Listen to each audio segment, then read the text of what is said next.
you tell me a bit about the team, how it got like the starting and the founding of the team? How did that take place? Yep. In 2019, Eric Magner and John Bellio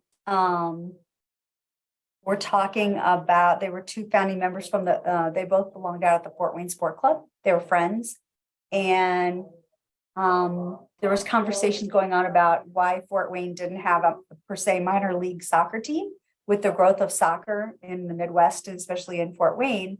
And there's always been a really heavy history of soccer within our community, whether it be with the Fort Wayne Sport Club or former Fever, the United now, those area teams and other teams as well in outlying communities. And we knew that we felt that the city could bear this sport within the team. And we know there's a lot of people that travel all over to play soccer.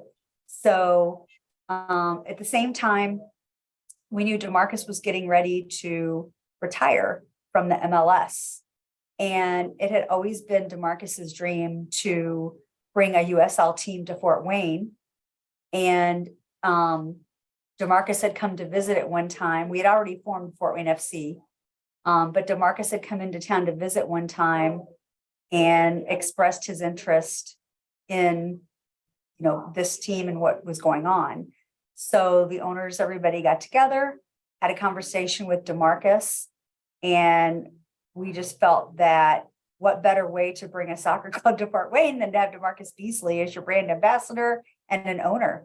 So that's really how it came to life. And we originally were going to be an NPSL team, but that was pre-COVID. And then when COVID hit, at the same time when COVID hit, we're in conversations with DeMarcus to get things moving. Well, then the first year, everything didn't happen because of COVID.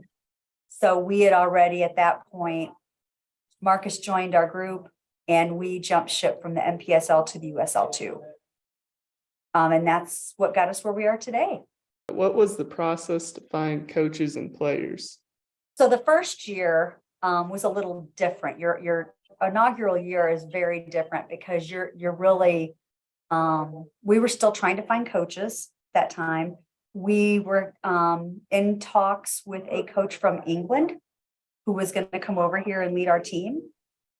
Of course, because of COVID, he couldn't get his passport to come through. It wouldn't, he wouldn't allow him out of the country. So that put the kibosh on that. In the meantime, we had known about Mike Avery because Mike had been a very, very well-known college coach, both at Valparaiso and also he was an assistant coach at South Bend. At Notre Dame, had been an assistant coach in Louisville. And so we had, known about him and known his record and just knew about how he's just a really good person. And we always had heard positive things about Mike. So we reached out to him, told him what we were doing and asked if he wanted to be a part of it. And he jumped on board, thankfully. And for that first year, so because of COVID, we already had a team. And this really consisted of mainly local college kids. And we did have tryouts that first year. And this was, again, this was after the COVID thing. We knew we were going to play for the next year. We had tryouts. And Mike wasn't really involved in the selection of those players that first year. Greg Malk was with us then and the owners. And so that's kind of our first year, what pulled the team together because Mike came in after the point because of the COVID thing.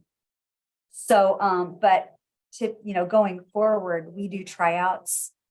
But our last year was totally different because we scouted and recruited heavily throughout the globe.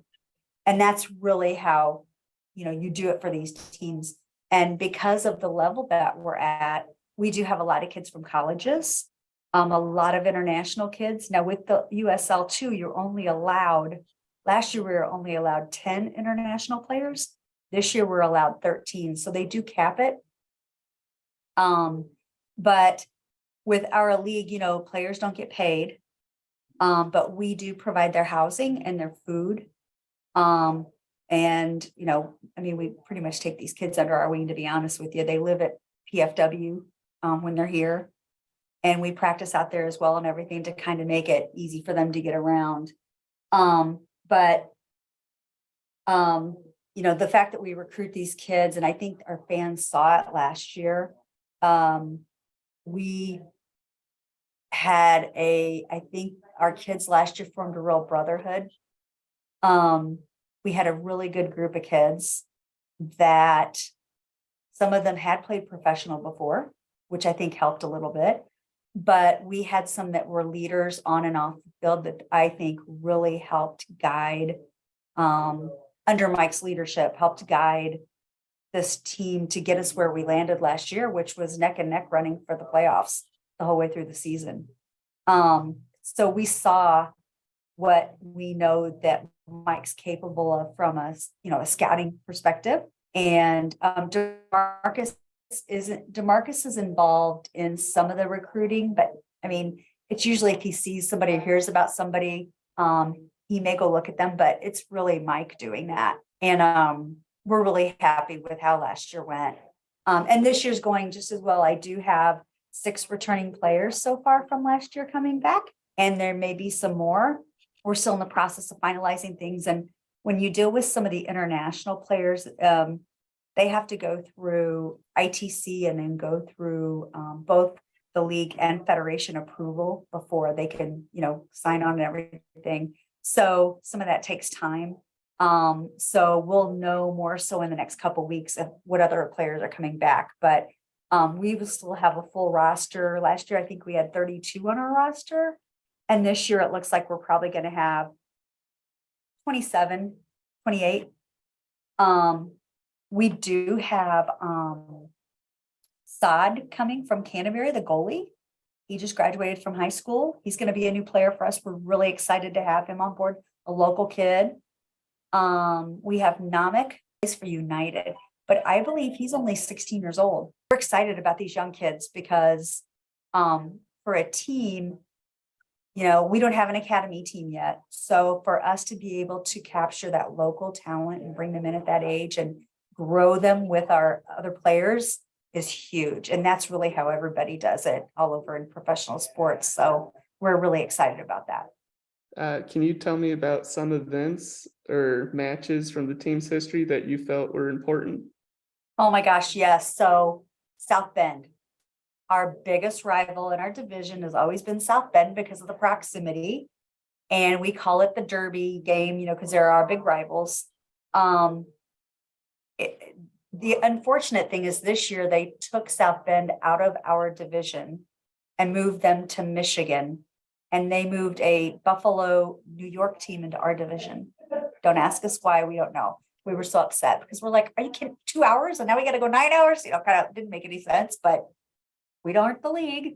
But South Bend's always a great game. From a fan perspective, from that rivalry perspective, and we are great friends with their coaches. But it's a lot of fun, tons of fun. Again, I think it's just that competition. And this year, since we were so neck and neck with them, I mean, it was pretty high pressure at those matches. A lot of fun though, a lot of fun. And even my guys, I mean, because they knew it, they had South Bend were the guys to beat. King's Hammer's another one for us because they're King's Hammer's Cincinnati. And they are very similar. They were similar with us neck and neck all season as well. And I think they'll be our competition this year. We'll have it with them really. Also, I think different for us this past year was we played an MLS Next Pro team, FC Cincy 2, which who would have thought an MLS team would come to Fort Wayne, Indiana and play, so that's huge. And that's our intent this year with our friendlies is we want to bring more MLS teams here. And we want to bring, when we have these friendly exhibition matches, we want them to be a challenge to our guys. We don't want it to be somebody easy who they can beat, because really what is that? It's a win, but it's a friendly and you want to see some challenge. And we want to be able to show the people in Fort Wayne our capabilities and what these other teams are doing and see this is real soccer, you know? And I think they're starting to see that at our level, how it's not like you're going to a Fort Wayne Sport Club game or a United, you know, you're really seeing professional level play from these players. And you'll notice even at our level, how the connection between the players on the field, you know, it's not one player playing for himself. You really don't see that at this level. It's playing as a team. So that's something that we're really, really happy about this year, that we saw a tremendous change from the year before, was that. And then our international games, we've played the Chivas the first year. I had over 4,000 people at that game. It was incredible, incredible. Not only is it's so fun for us to get so many Hispanic community people, you know, come to our games. That's huge for us. We love to have them there and feel, I mean, that's their game. And to feel that excitement from them. And for many of those people, they never got to see a Chivas team. Again, I had people coming from as far as Chicago, Northwest Indy, Ohio, all over to see Chivas here.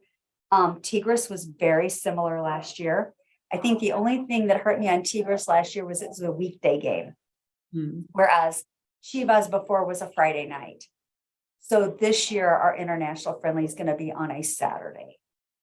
And I know it'll probably be sold out. It's going to be a great team. I can't share who it's going to be, but it's going to be a great team. But those games are just, they're very rewarding for us in the fact that we get to bring that to Fort Wayne, but it's for our kids to get with these other kids from different cultures and mix together. And they all got along and had a great time. We become friends with these coaches and different things. And it's just, again, it's all about the game and bringing that to the city. And the game, you know, the beautiful game brings people together, and that's why we do it. We enjoy it. But our other league games are just as fun, but I think the main highlights are those, you know, for an example too, like Toledo Villa, we're good friends with their owners. They always bring their supporters group here who are the nicest people. Like, we invite them to come eat with us and hang with us because they're great people. And that's what we want from these other teams as well is, you know, bring your fans and let's all get together and celebrate soccer. So that's what Fort Wayne FC is about. So I just hope that it continues to go in that direction.